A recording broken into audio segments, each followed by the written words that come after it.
pour Catherine Saint-Laurent, ça devenait sans doute trop compliqué à gérer. Depuis l'annonce de sa démission de sa place de chef de cabinet de Meghan Markle et du prince Harry moins d'un an après avoir pris ses fonctions, les spéculations étaient nombreuses.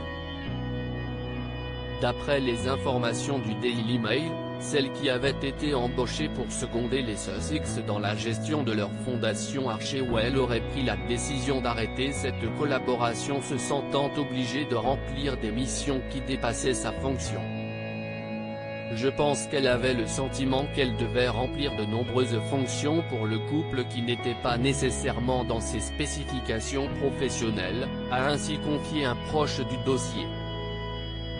Lorsque Meghan Markle et le prince Harry avaient choisi Catherine Saint-Laurent pour les accompagner, ils l'avaient décrite comme étant un atout incroyable.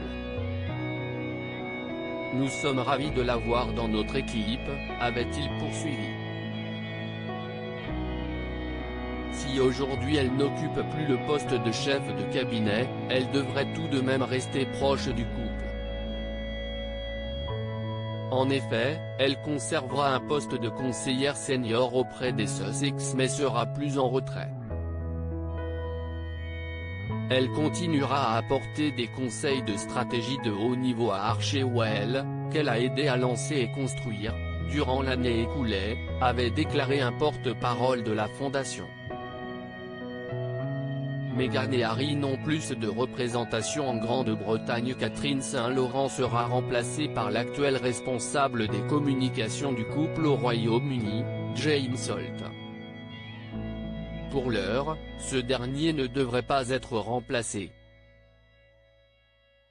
Ainsi, les parents du petit Archie ont décidé de ne pas avoir de représentation officielle en Grande-Bretagne. Ainsi, toutes leurs relations avec les médias sont désormais gérées depuis les États-Unis.